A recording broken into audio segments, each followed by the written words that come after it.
Good morning friends. दोस्तों, आइए आज हम अनुपात के क्वेश्चनों को सॉल्व करते हैं। तो देखते हैं, क्वेश्चन दे रखा है यहाँ पर, तीन संख्याओं का अनुपात 2:3:4 है। यदि उनके वर्गों का योगफल 1856 है तो वो संख्याएं क्या होगी। दोस्तों, ऐसे क्वेश्चनों को हम कैसे सॉल्व करेंगे, आइए ये देखते हैं। तो अगर कभी भी आपको ऐसा क्वेश्चन मिल जाए कि कोई भी अंक दे रखे हो या कुछ भी संख्या या कुछ भी दे रखा हो, यहाँ पर कोई यूनिट दे रखा हो, उनका कोई अनुपात दे रखा हो और पूछे आपसे कि उनका योगफल या उनका अंतर या कुछ भी आगे करके दे रखा हो और वो संख्या निकालने के लिए बोले। यहाँ पर उसने कहा है कि उनके वर्गों का योगफल ये है। तो हम जब कभी भी अनुपात में संख्याएं दे रखी होंगी तो हमें क्या करना है, सदैव उनको हम एक कांस्टेंट वैल्यू मान लेंगे। ठीक है, जैसे ये दे रखा है 2 अनुपात, तो तीन संख्याएं हैं तो मान लेते हैं पहली संख्या आपकी ए है, दूसरी संख्या आपकी बी है और तीसरी संख्या आपकी सी है। तो पहली जो संख्या उसको मानेंगे हम, 2 है तो इसके आगे कोई कांस्टेंट एक कांस्टेंट नंबर लगा करके मान लेंगे। तो 2 है तो हम इसको 2x मान लेंगे। ठीक है, दूसरी संख्या है 3x, तो हम इसको 3x मान लेंगे, 3 अनुपात में थी तो 3x मान लेंगे। और चौथी संख्या जो सॉरी तीसरी संख्या है वो 4 अनुपात में है तो इसको हम 4x मान लेंगे।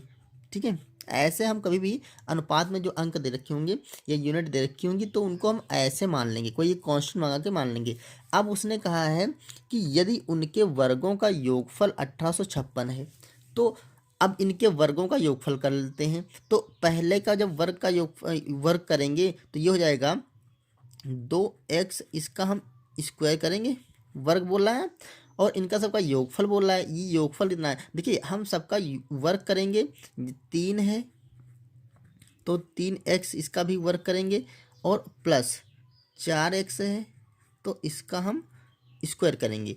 ये बराबर उसने दे रखा है इनके वर्गों का योगफल 1856, तो 1856 रख देंगे। ठीक है, अब देखो इसे सॉल्व करेंगे, यहाँ से हम x की वैल्यू निकालेंगे तो इनमें रखेंगे, इनमें तो हमें a और b c के मान ज्ञात हो जाएंगे। अब देखो यहाँ पर हम स्क्वायर करेंगे तो ये 2 दूना 4 और x स्क्वायर हो जाएगा, प्लस ये 3 तिया 9 x स्क्वायर, प्लस ये 4 चक्कू 16 x स्क्वायर हो गया, बराबर 1856।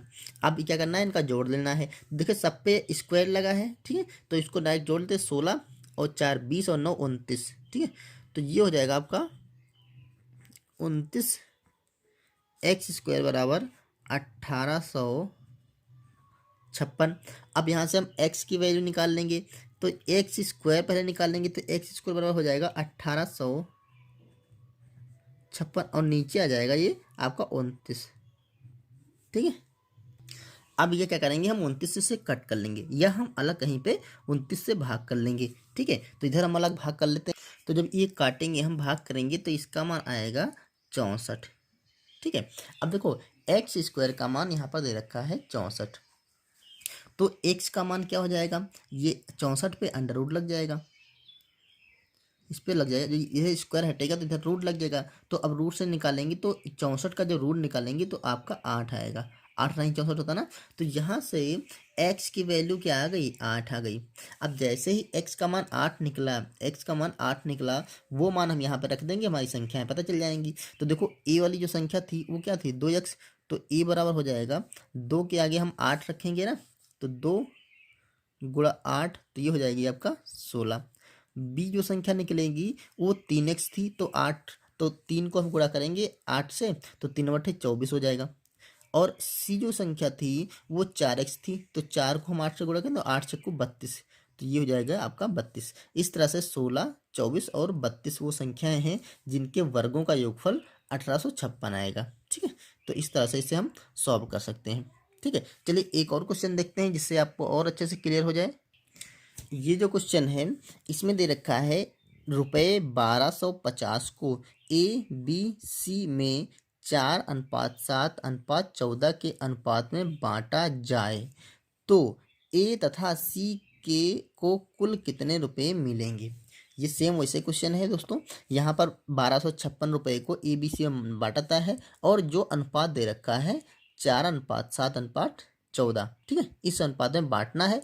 तो कह रहा है ए और सी का, वहाँ पर देखिए ABC तीनों संख्या मैंने पता किया था, यहाँ पर ए और सी का हिस्सा पूछ रहा है, ठीक है। तो हम ए और सी का हिस्सा पता करेंगे। तो हमें क्या करना है, सबसे पहले ए का जो मान लेना है वो 4 अनुपात में है, तो इसको हम मान लेंगे 4x है। बी जो है वो 7 अनुपात में है, तो बी को मान लेंगे हम 7x। और सी 14 अनुपात में है, तो सी को मान लेंगे हम 14x। ओके, अब देखिए 1250 रुपये को इस अनुपात में बांटा गया है। तो अब यही 1200 रुपये इन लोगों को बांटा गया है, तो हमने इनके मान निकाल लिए हैं। तो 1250 रुपये जो होंगे वो इन सबको मिला करके हो जाएंगे। एक तरफ है ये मान ए बी और सी के, एक तरफ है ये मान, तो ये वाले और दोनों ये वाले मान बराबर होंगे। इन सबको अगर जोड़ देंगे तो ये 1250 आए, क्योंकि 1250 को ही बंटवारा करके ये और ये मान आए हैं, ठीक है। तो हम प्रश्नानुसार जोड़ देंगे। अगर ए प्लस बी प्लस सी, इसको जो तीनों को कुल रुपए मिले हुए हैं वो 1250 है, ठीक है। अब ए बी सी के मान हमने ये निकाले हैं, तो इसको हम इसके बराबर रख लेंगे। तो यहाँ पर देखिए 4x है प्लस 7x है प्लस 14x है, ये बराबर हो जाएगा आपका 1250। अब इनको जोड़ लेते हैं, तो ये आपका हो जाएगा 21 और 4 25, तो ये 25x बराबर 1250। यहाँ से हम x का मान निकाल लेंगे, तो ये 1250 बटा 25, ये काटेंगे तो 25 पंचे 125, जीरो आ जाएगा। तो जो x का मान निकल के आया वो 50 आपका आ गया, ठीक है। x का मान 50 आ गया। अब देखिए उसने कहा था ये और c का को कितने रुपए मिलेंगे, तो तीनों के आप निकाल लो, चाहे a और c के सिर्फ निकाल लो। तो देखो a को रुपए जो मिले थे वो 4x थे, तो 4 गुणा x का मान आया है 50, ठीक है। तो ये 4 पंचे 20, मतलब 200 रुपये मिलेंगे a को। अब देखो c को पूछ रहा था, तो c की जगह हम रख देंगे 14x, 14 गुणे 50, 14 पंचे 70, यानी कि 700 रुपये सी को मिल जाएंगे। अब अगर बी के भी निकालना है, फिलहाल ए और सी के पूछ रहा था तो ए सी के निकाल लिया।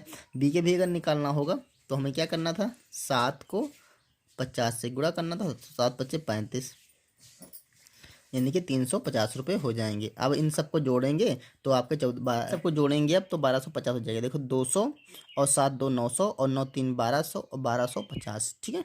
तो ये 1250 हो जाएगा। तो दोस्तों अगर आपको कभी भी इस टाइप के क्वेश्चन मिले कि 2-3 संख्याओं का अनुपात दे रखा हो और उसको किसी भागों में बांटना हो, तो हम ऐसे करके अनुपात मान करके उनको बांट करके एक्स की वैल्यू निकाल लेंगे, फिर वही एक्स का मान इनमें रख करके वो हम संख्या निकाल लेंगे।